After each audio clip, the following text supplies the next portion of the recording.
Good evening, everyone. Hi, I'm McKenna from Murder by the Book in Houston, Texas, and I'm very excited tonight to be joined by Stacy Willingham and Anna Downs, authors that I am fans of, and I can already tell from just the chatting behind the scenes right now that this is going to be a treat to sit back and listen to. As always, if you have questions, don't be shy. You can put them on the live chat on YouTube, or you can put them in the comments here on Facebook.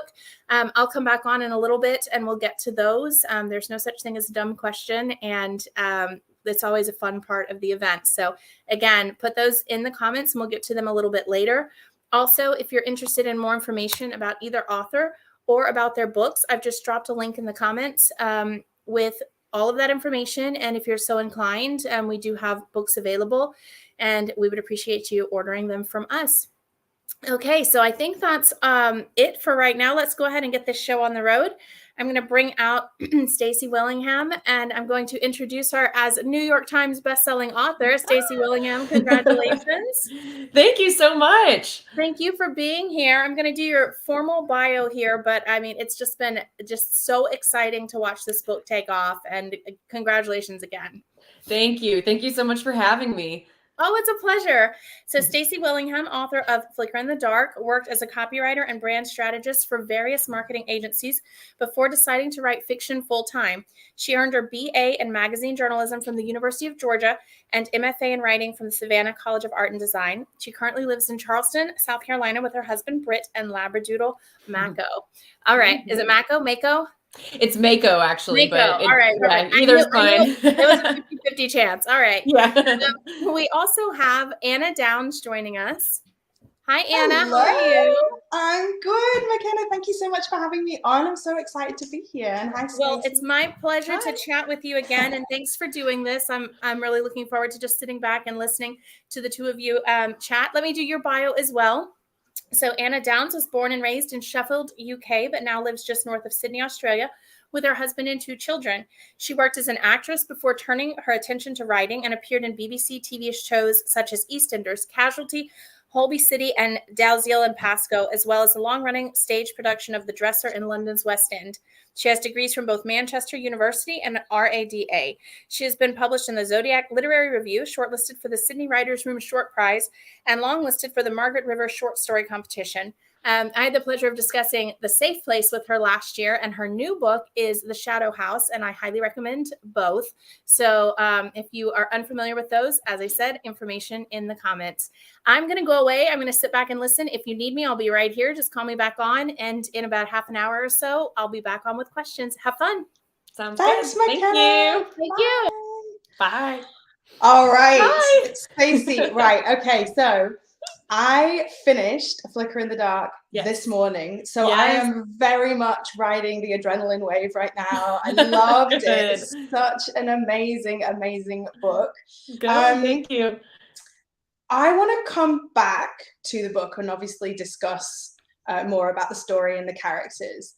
Yeah. But can you just walk me through the moment that you heard that the book was on the New York Times bestseller list? Because that's the author dream, right? Yeah. It was, and it almost kind of felt like a fever dream. Like it didn't even feel real. It was incredible, but also chaotic. There's so much. So I guess for those who are unfamiliar, the book came out on Tuesday, January 11th. And the initial results for the New York Times list comes out the following Wednesday. So it had been out, the book had been out for a week. And I was deep in the throes of doing all types of events like these, like Instagram lives and interviews and Facebook lives. And on that particular Wednesday night, on that Wednesday in general, I think I had like 3 or 4. I just had a pretty busy day. And on that Wednesday night, I had one at, I think 5, one at 5 and one at 7. And the results usually come out at like around 6. And so I had told my team, I was like, I'm just going to be unavailable for a while, like good news, bad news, whatever the news is, I just, I'm not going to be reachable. And so I'm on an Instagram live, and I was not smart enough to like mute my notifications, and I start seeing text messages from my agent pop up at the top of the screen, and I'm like trying to be cool and like answer these questions. Yeah. But I was also like, oh my God, like something's happening. clearly. So I get off this live. I look at the text message and it says, call me as soon as you get off, and whatever you do, don't check social media. Oh my God. I know. Where does your mind go? Were you like, oh, I'm in the news? Like, what's happened? Right. Well, I'm like a naturally somewhat anxious person. So I think at first my mind was like, oh, crap. Like, it's like going to bad places, you know? But then I get an email from my editor with a Google Hangout link, and it was like, get on here right now. And they know that I know. They knew I didn't really have a ton of time either. So, yeah, it was incredible. So I hop on this Google Hangout link, and my agent and my editor are both on there, and they share their screen and pull the results up, and I could like see it sitting there right at number 9. And they took a screenshot, and I'm like bulging eyes, like my mouth is like gaping open. Oh, that's so amazing. Yeah. Huge congratulations. Thank you. I guess, you know, when you start writing, you start submitting to agents, publishers, when the journey first starts.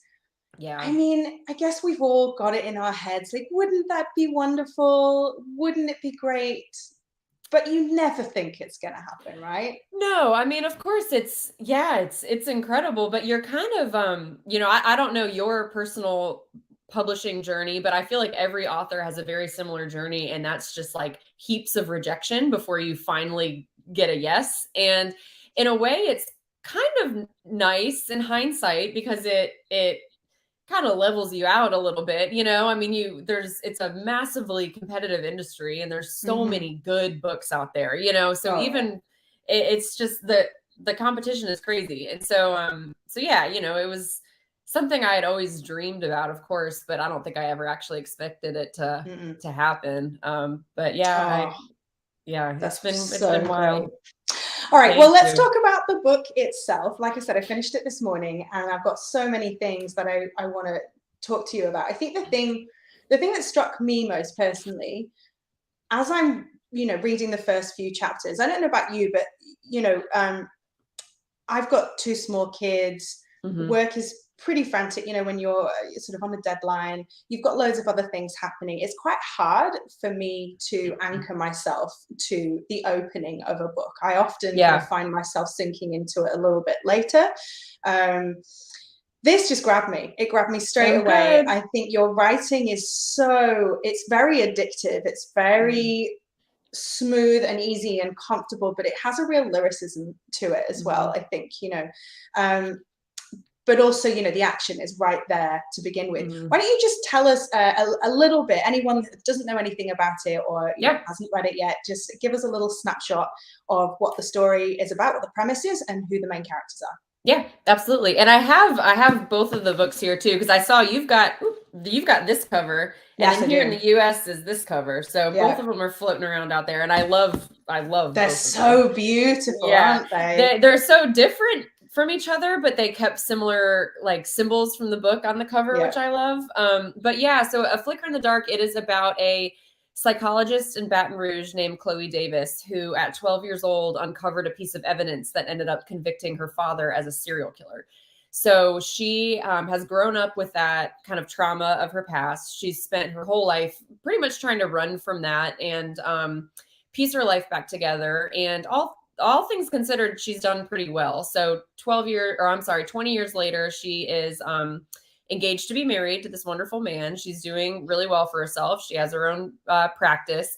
And she's really just trying to live a nice, normal life. But on the eve of the 20-year anniversary of her father's killings, girls start to go missing again. And she finds herself just enveloped in this constant sense of deja vu, really. And so, yeah, Chloe's our protagonist. It's told in first person. So I really tried hard to get into her head and kind of take readers along that journey with her. And with the past and present storylines, it's told kind of in a very different way. Instead of doing like chapter breaks and things like that, I kind of used the past storyline as like flashbacks or moments of deja vu for Chloe, because she's really reliving a lot of this trauma of her past in the present day storyline. So So yeah, that in a nutshell, that's it. And it's one of those books, you know, obviously like many thrillers, it's tough to talk too much about the plot in too much detail without giving anything away. It is. Yeah. I think you do that really well, though. I was actually kind of making a few mental notes about that I feel like you manage those flashbacks in a very, as you say, very immediate way, but also a very visual way. Sort of you can almost see how it might be adapted for the screen, you know, with you know, those kind of just very quick flashes of an image or something. So yeah, you do very much get that immediacy. You're not often transported all the way back to the past. You do have some scenes that play out, but most of the time it's very clear that the past is with her all the time. Which is great. Things, right? She's getting triggered by, you know, someone will say something, and then all of a sudden, you know, in the next sentence, she's back in the past because someone else in her past had said that exact same thing, and she kind of relives that moment. Or it's really well done. Yeah. Thank you. Yeah. And I, you know, I just wanted, I don't know, I wanted readers to kind of, again, be alongside her and just kind of try to understand how it would feel to not only go through something like that, but then try so hard to move past it. But you're constantly getting kind of pulled back into that horrible event that happened in your past. And the setting is really evocative as well, isn't it? The kind of the heat and this. Yes. I love how you often talk about the swamp fog. Like, I'm from the UK. I currently live in Australia. I have no idea what swamp fog is, but I feel like I know what it feels like. You know, where does that come from? Are you from that area? Do you know that area? You are?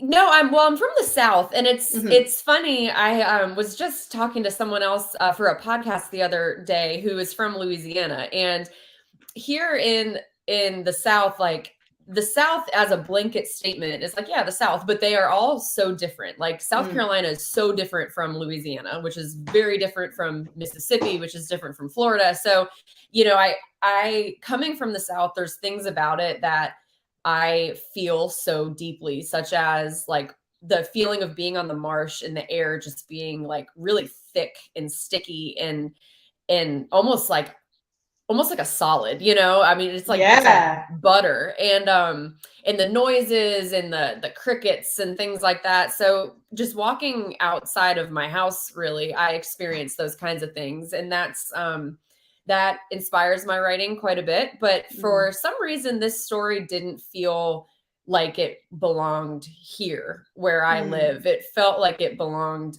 in Louisiana, and I think part of that has to do with like the swamps itself. You know, we have like marshes and creeks and stuff here, but the swamps of Louisiana are a whole different ecosystem. I mean, with the alligators and the cypress trees, it's just very, very unique. Oh, and I'll say there's that amazing bit where she's kind of flashing back to when, you know, my childhood games were like, oh, let's dig in the garden for some earthworms or whatever. Yeah, she's going down to the swamp to spot alligators with her brother. Yeah.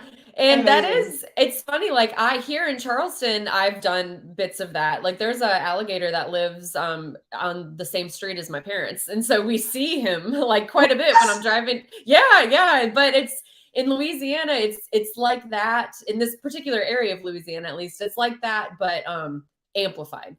There's certain like parks in Bro Bridge that you'll see like 15 alligators just kind of laying out by the water if you drive past it. And I just loved that. There's something about that setting that really, I was like, this is just where the story needs to be. So I have been to the area quite a few times, but I had to rely on kind of my experiences living in the South, as well as my memories of that area, and just a lot of research to try and recreate it.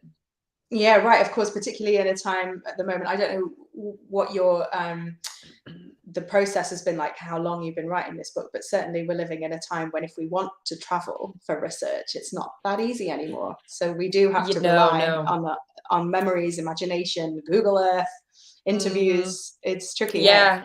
When I wrote the first draft, COVID, well, let's see, I got my agent in January of 2020. So it was finished before all of this happened, but I was working full time. And that also very much limits your ability to travel. Like, as much as I would have loved to just go to Louisiana for a couple weeks and write right there in the middle of that setting, I was, reporting for work Monday through Friday, 9 to 5, and that wasn't always an option. So yeah, but to your point, right now, I'm in the midst of book number 2, and it is, thankfully, it's set close enough that's driving distance. But if you wanted to write a book, that's set somewhere else in the world, or somewhere, that you might have to fly to get to, that's a unique challenge that a lot of writers are having right now. That's what I'm experiencing at the moment. Yeah, book 3 is set in a place that I would have to fly to. It's in Australia, so in theory it's not that difficult, but with the state border closures, it is really hard. And the thought that I might have, the potential of having to write this book, never having gone to that place, just makes me start sweating. It's horrible. I can totally relate to that, because with the Flickr in the dark, like I said, I've been to those places before, but I was having to rely on memories and pulling up pictures on Google Earth and trying to write what I saw. And you want to do, if you're writing about real places, like, you really want to do those real places justice. Absolutely. And the setting of the past tense is a little town called Breaux Bridge, Louisiana. It's a very small town.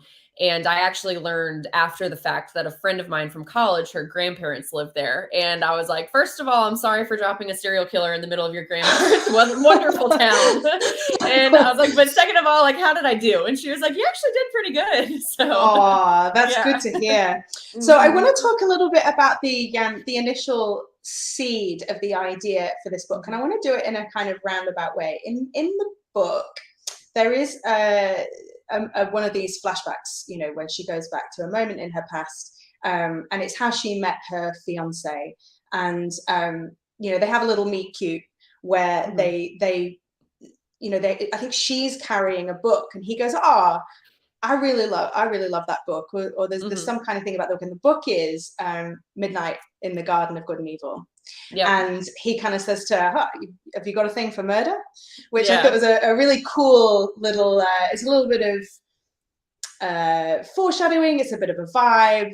It's also a meet cute. So Stacy Willingham, do you have a thing for murder? And why is that book in there? Tell me about that. But yeah, I totally have a thing for murder. Obviously, I'm, writing about serial killers. But I've just always been fascinated with true crime, like a lot of people. But I've always been very into psychology. I took an abnormal psychology class when I was in college. And it talked all about just kind of like how people's brains work. And that, paired with the true crime fascination, led to a very intense fascination with serial killers. And more so from not so much their crimes and like what they do, but I've always been very interested in why they do it.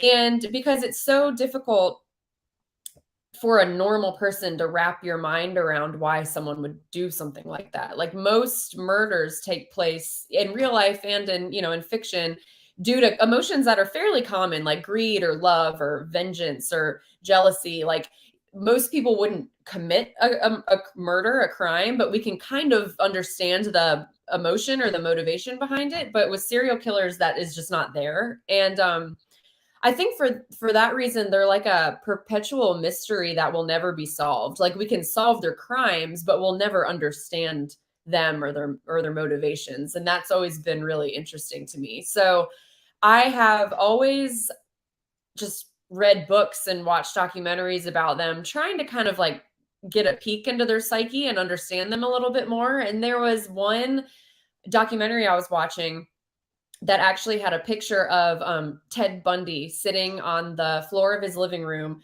with his girlfriend.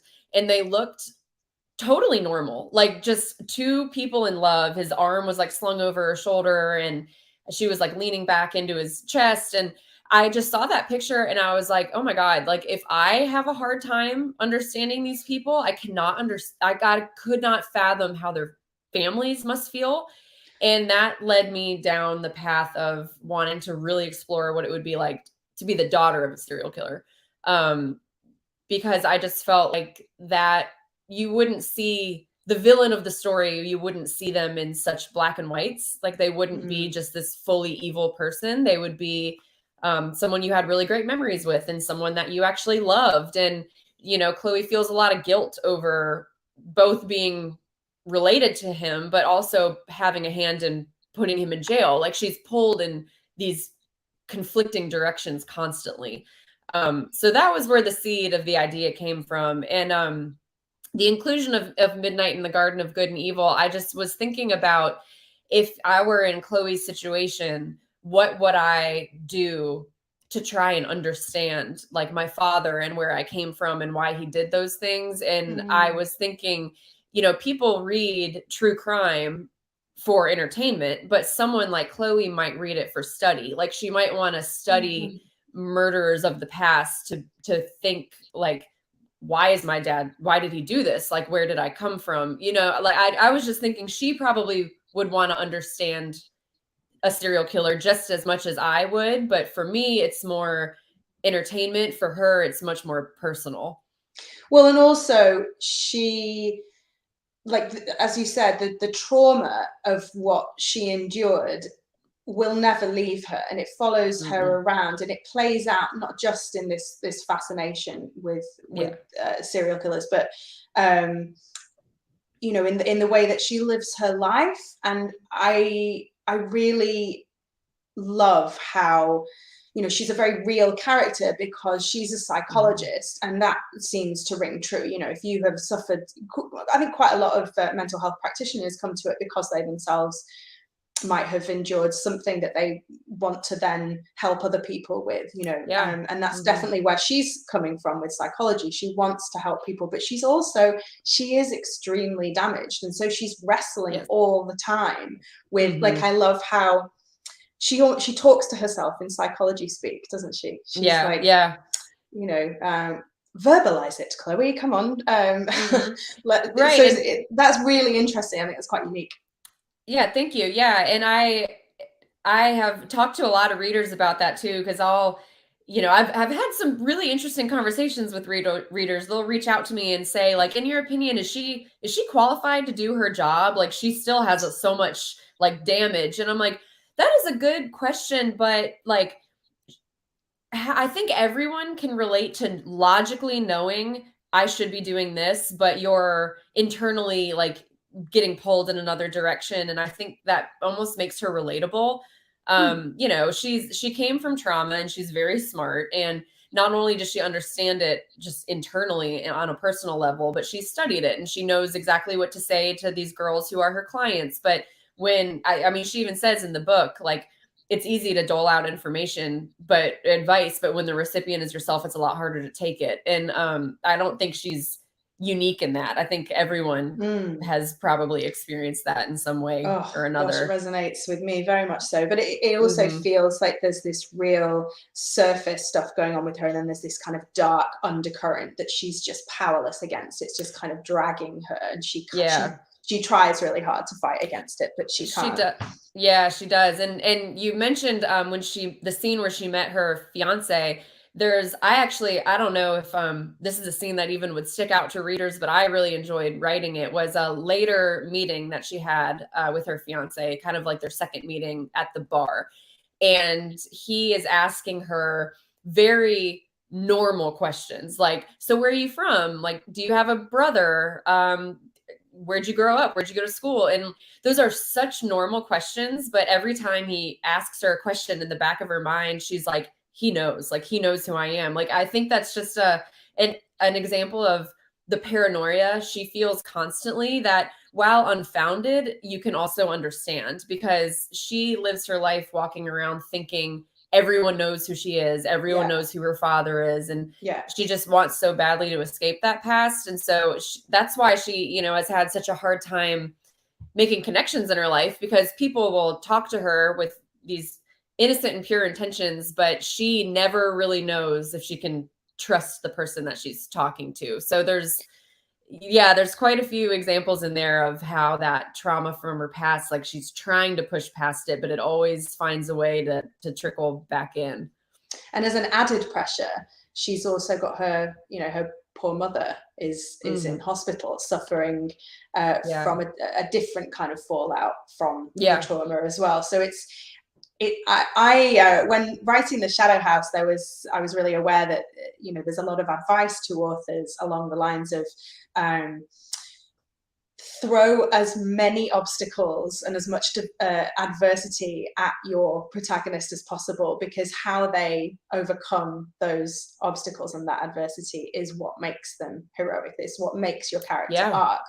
And as I was reading Flickr, I was thinking, oh my goodness, like, could she get anywhere? Like, there is so much adversity pushed at this woman. And every time you think, you know, oh, she's on the track, something else comes and knocks her off. And yeah, it's really well done like that. Thank you. What about let's talk about why and how you came to writing. So copywriter, marketing background, journalism, into MFA. Like, walk me through that journey and how and why you decided, you know, how did you get to the point at which you were like, right, that's it, it's fiction for me, or bust?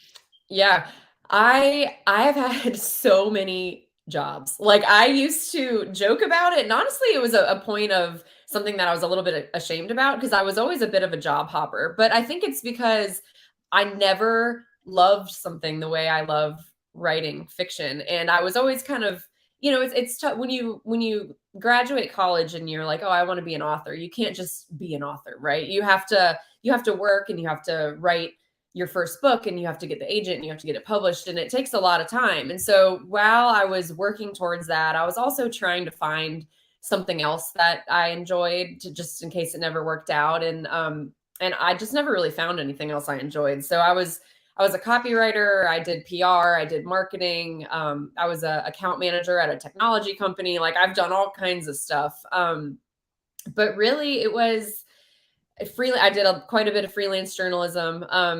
But I realized I really loved, I've been writing my whole life. My sister actually taught me how to write when I was like 4 years old. And we wrote like little short stories and screenplays and stuff like that together. And it was in high school when I joined my high school newspaper that I learned I really loved interviewing people and learning their stories, and then finding a unique way to tell that story. So even if I was just interviewing like my fellow students at my high school, they always had some unique nugget that if I asked the right question, it would come out, and then I could tell their story in a way that was different. And so for a while I wanted to be a journalist, and I went to school for magazine journalism. And post college, I was working my very first job that I did not like very much. And so I was doing a lot of freelance journalism on the side to try and keep up with the writing. And I started realizing that all my articles that I turned into my editors were like 5 times the word count. And they were just slashing all the descriptive language out and making them, you know, because articles are kind of short and punchy and to the point. And it was somewhere in there when I realized I really love descriptive writing, and I really love going like super deep on people's backstories and things like that. And when you're writing articles, unless you're writing something very long form, you don't really need that. And so it was after experiencing that a few times, and I was like, maybe I should try fiction.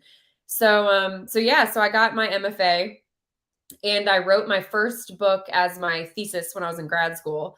And I took 3 years to write it because I was in grad school. And I turned it in, and my professors were like, this is pretty good. I feel like you could probably get this published. And then I spent 2 years trying to get an agent and got rejected by over 100 of them. But at that point, yeah. But at that point, I was, you know, as much as that rejection hurts, like, once you realize that you like it, I was like, okay, like, I think this is what I want to do. And so I need to kind of either make it happen for myself or just move on to something else. And it was somewhere within those, you know, 100 rejections of my original thesis book, I came up with the idea for Flickr in the Dark. So set the first book aside, wrote a Flickr in the Dark, and then this is the one that ultimately got me published. Amazing. So, with those rejections, I mean, I came to writing through acting. So by the time I got to writing, I had a gutful of rejection. I kind of knew it well. But I think that it helped me because with acting, you are your own creative product. That's what you're selling. And it's very difficult to be resilient when actually the rejection, it feels really personal. But what I love about writing is that you can separate yourself from your creative product. And each book is like, well, what can I learn from this? What could I do better next time? Set that aside and move on. So, I mean, did you feel that at all, that you were like, that you could learn something from this manuscript that didn't get picked up and kind of improve upon it in order, you were like, maybe I need to do this. Maybe this is what's missing, Yeah. In hindsight, yes. I would say when I was going through it, it was pretty tough because to your point, it is hard to, in the beginning, separate the rejection of the manuscript. It took a long time for me to realize, like, they're not telling me I'm not good enough. They're saying this particular book in this state is not for me. It's not you. It's the thing, and it took me a while to get there because in the very beginning it was a whole lot of like, I'm not good enough for this, but after a while I was like, it's a super subjective industry, and it's, I understand not every book is for everyone, and agents have a lot on their plates and they can't say yes to everything. They have to be very selective. And but once I started to think about it in like that, I guess there's a couple ways it helped. For one, after I kind of think your biggest fear as a writer is putting your work out there and having someone say they don't like it.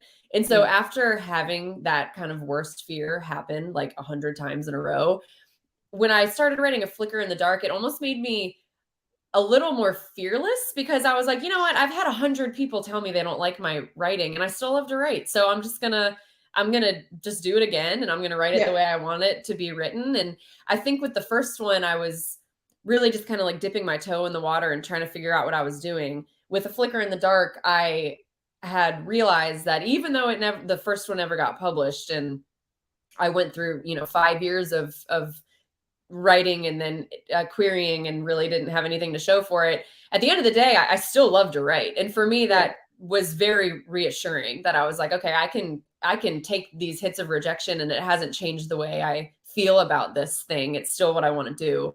And I learned a lot from it. Sorry, you go. No, I was just going to say, and the first book, in hindsight, I'm really glad that's not the book that ended up being my debut, because it was kind of like my starter novel. I learned a lot from it. And I think A Flickr in the Dark is better than it would have been had I not gone through that. So brilliant. I also think that, I really love studying and learning. And my mom pointed out to me just recently, she was like, have you ever noticed that whenever you've had a really hard time in your life, you have done a course? Like, that's what I do, is I kind of lose myself in learning something new. So I feel like there's a lot of value in appreciating that there's so much to learn. And even if you get a real kind of bullseye target hit with a book, such as hitting the New York Times bestseller list, but that there's still so much to learn, and that in itself is the reward. That's the job. That's the fun of it, and it's never going to stop. So there's even with a success, there's still things that we can learn from that, and that's the joy of it. Again, you can kind of separate yourself from it. I was listening to a podcast not that long ago with Sarah Perry, who wrote The Essex Serpent, and she said, my philosophy professionally is never to write a book as bad as the Essex Serpent. And that's not to say, she was like, it's not to say that I think the Essex Serpent is bad, but she's like, I'm always building. I always feel like, you know, the next one's got to be that bit more better, however I can do that. Yep. Does that resonate? Absolutely. I love that so much, because even, you know, to your point, I'm so proud of A Flicker in the Dark, but there are things that I'm not going to call attention to them, but sometimes if I'll open it up and read something, I'm like, oh, I would have done that differently. You know, like you're always learning. And, my hope, you know, I'm kind of in the throes of working on my second one now. And I'm sure you can relate to this, working on your third one. Like there's things that I've learned from this process publishing A Flicker in the Dark that I'm now applying to my second book. And I think the second one, you know, reading is subjective. Who knows if readers will think it's better than the first one. I don't think you can ever aim to write a book that's better than your last, but I think it's more, and from my perspective, it's more, I'm a more informed writer now than I was writing A Flicker in the Dark. And I've learned things, and I've read a lot of books that have inspired me and helped me think about different ways to describe things. And it is, to your point, I'm learning. It's a really rewarding job because it is constantly changing, and it is. And it's never static. The people you get to work with as well, you know, like suddenly when you're published, the people that you can collaborate with and learn from is amazing. Listen, McKenna has just popped up to say that she is here and that we do have some audience questions. I'm just gonna there she is. Hi. Hello. I told you I'd be here the whole time. I know. There you are in the background. No, I could be here for hours. I've got so many more things I want to ask, but let's some of the audience get involved. Yeah, I could just sit here and listen to you as well. That was a great chat. And I feel like we were just eavesdropping on friends talking. So that's the best kind of chat.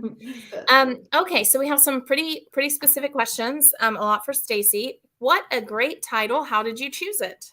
Thank you. It's funny. Again, I'm in the throes of kind of trying to nail a title for book number 2. And when you're in the midst of it, it feels very overwhelming. But in hindsight, A Flicker in the Dark, it actually started as something completely different. And I think most books probably start with a different title. But for this one in particular, fireflies they have a lot of symbolic meaning in the book. And I really liked the idea of having fireflies on the cover. And so I wanted to try and find a title that tied in with that, but wasn't totally on the head. Like I didn't want the word firefly in the title, but I wanted it kind of alluded to. And there is a line in the book that says, like a flicker in the dark, ...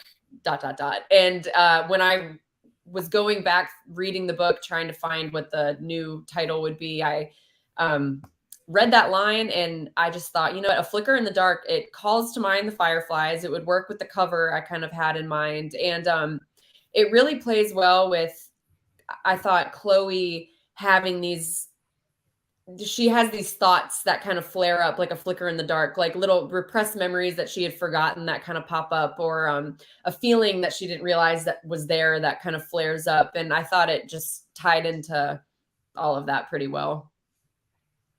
Excellent. Did you know how the book was going to end when you started writing it? Yeah, yes and no. Usually when I write, I know the basic storyline. I have my protagonist and I have what I think a really good ending or twist would be. And then I kind of just go from there and follow the twists and turns that the story inevitably takes on its own. So I did have a rough idea of how it was going to end, and I stayed pretty true to that. But there were a few curveballs that the story threw me, and it changed a little bit. So I would say it's like 75% I knew. Anna, when you start, do you know how the book's going to end? Oh, do you know, one of the questions that I didn't quite get to with Stacy is about process and about planning and all that stuff. And I have found, you know, going into my third book now, I've found that each one is actually different and the process is not the same. With The Safe Place, it was, I knew where I was going. The Shadowhouse, absolutely not. Like I thought I might know a little bit about where it should be going, but it was like you hear authors saying, oh, the story just did its own thing. The characters kind of told me what they were doing. And before the Shadowhouse, I was a bit like, all right, whatever. Surely you're in the driver's seat, aren't you? Like, you can make things. But honestly, that book just did its own thing. This one, again, this third one, it feels very whole, and I definitely know the ending. In fact, the ending is almost where I'm starting from this time. I have a thing that I know is kind of where we're going, and then the process of writing it is almost working back from that to see where it began.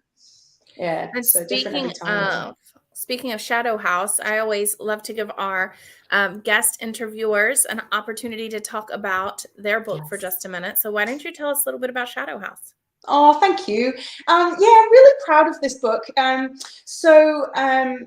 It's the story of Alex, who is a single mother. She has a baby and a teenager, and she's when we meet her at the beginning of the book, she's fleeing some drama. She's escaping from an abusive relationship, and in doing that, she moves her family to this eco village just north of Sydney, Australia, and it's very remote and very beautiful, and almost pretty much off grid, but the safety in numbers, the sense of community really suits her, and it's quite far away from what she knows.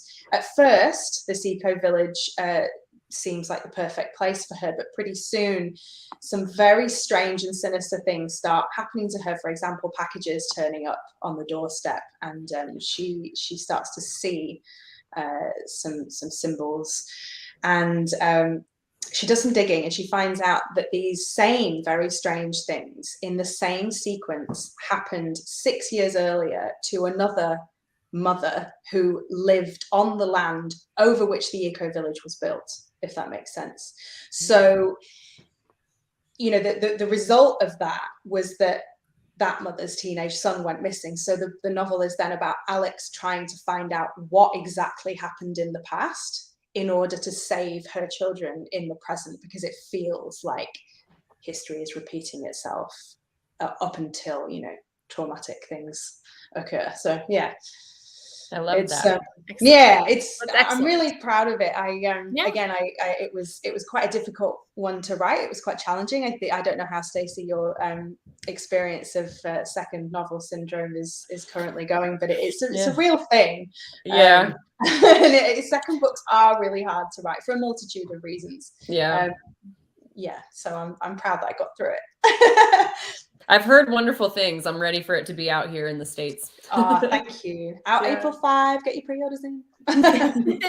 Well, leading into what Stacey's working on, we have a question. What do you write while you're waiting for people to read your current novel? Your next one.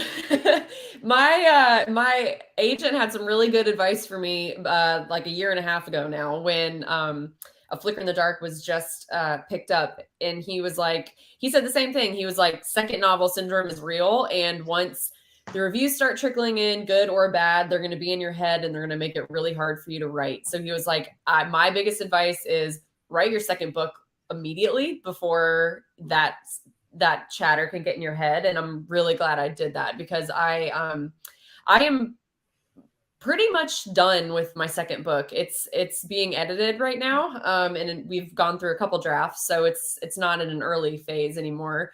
And I try not to get too ahead of myself, but I'm even kind of dabbling with rough notes for book number 3 at this point, because I think it's important to always look ahead. To Anna's point, like you were talking about before, you learn something with every book you write. And so while those ideas and lessons are still fresh, I try to kind of get my thoughts organized for whatever the next one is going to be, because there is a lot of downtime between books when you're waiting for edits to come back or waiting for it to get published. You don't want to. I try not to sit still for too long, and I don't read the reviews either, so I think that helps. I have to say, I have a little insider knowledge, and that second book I hear is excellent. So I can't wait. I'm so glad. So, what other research did you have to do? I did quite a bit of research on serial killers, which probably comes as no surprise. And I did a lot of research on like trauma responses, PTSD. I wanted to try and be very accurate when I was portraying what Chloe was going through and the ways that she responded to certain triggers. Let's see, I did quite a lot of setting research, like we talked about too, but it's funny. It's my interest in serial killer psychology is what led to the plot idea in the first place. So I almost kind of feel like I did a lot of my research before I even started writing. Like, it's not like I started writing and then did the research. It was flipped. I knew a lot about the subject before I got started. But one podcast that actually I listened to while I was writing the first draft, I came across it when I was pretty close to the end of the first draft, is called Happy Face. And it is narrated by the daughter of a serial killer. And it's actually really fascinating because it was kind of validation that I was sort of taking Chloe down the right path, because the narrator of this podcast talks a lot about feeling like, you know, how am I a good person if my father did the things that he did? She has a lot of like soul searching that she does through that podcast. And yeah, for anyone who's interested in more stories along the lines of something like this, I would definitely recommend it, because she's that's a true story and she's been there, and she's a really, really great storyteller and narrator. Excellent. Okay, I've got one more question for Stacy, and then I've got a question for both of you. So what are your most and least favorite parts of writing your books? And actually, I think, Anna, we can have you answer that as well. But let's start with Stacy. Yeah. I would say my most favorite part is the light bulb moment that happens when I realize I know where I need to take something. You know, like I mentioned earlier, I don't outline, and I have a basic idea of where I need things to go. I basically know where I'm starting and where I'm ending, and the journey to get there in the middle is pretty murky. But when I have a realization that like either I'm on the right path or like, oh, this is not the right path, but I know where I need to take it, it's just like this adrenaline rush, and I live for that feeling. It's just so fun. And when I have those feelings, I can write for like 10 straight hours because I'm just so excited about it. The worst part is when that feeling doesn't come and I'm sitting there like, what am I supposed to do with this? And either I don't know where I'm going to take the story, or I do know, and the words aren't coming out quite the way I want them to. And when that happens, it's easy to get discouraged, but I try to just realize that it won't last forever, and eventually that good feeling will come. So it's just all about kind of staying self-motivated, I think. Yeah. How about you, Anna? Oh, everything that you just said, Stacy. I really enjoy the ideation part. I love when you kind of hit upon an idea and you start exploring it. I did hear somebody say once, an author, I don't know I can't remember who it was, but they said writing a novel is a little bit like drawing up plans for a great cathedral, only to ultimately end up with a perfectly serviceable garden shed. And I think that's kind of the tragedy, I think, of what happens to an idea once you try and lay it down on paper, is that, that whole analogy about a story is like a vase that's been smashed, and as an author, it's your job to piece the vase back together again. And I think it's a horrible feeling when you smash that vase, and you know that you then have to piece it together. And sometimes, as Stacy said, you lose hope that you will be able to.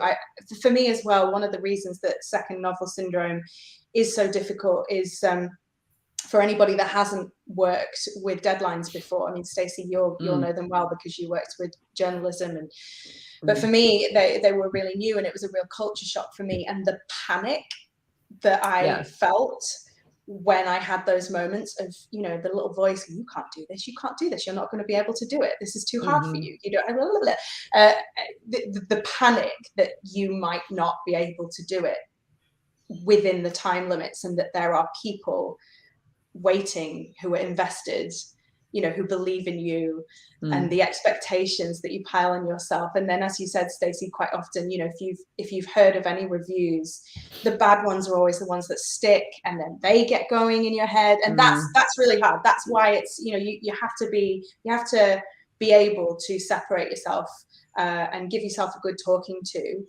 because you know, you're never going to create anything worthwhile while you're panicking. You know, it's a bit like shouting at a child or a dog really loudly to make them do something. It's just never going to happen. You have to get to a calm place, and a place of joy and play and magic and creativity. You have to find that, and that's really difficult. Yeah. Okay, the last question, and this one is fun. I always love this this question. So, are there any books that you would like to be a participant in? Like, if you could jump into the book, what would that be? And it's really mean to ask someone to answer this first unless they have their immediate answer. So if one of you knows, you can go first. What do you mean by participate in? Do you mean be a character in, or like? Yeah, I guess I mean, it literally says would you enjoy being a participant in? So like, do you want to go to balls with, you know, Jane Austen's characters? Wow.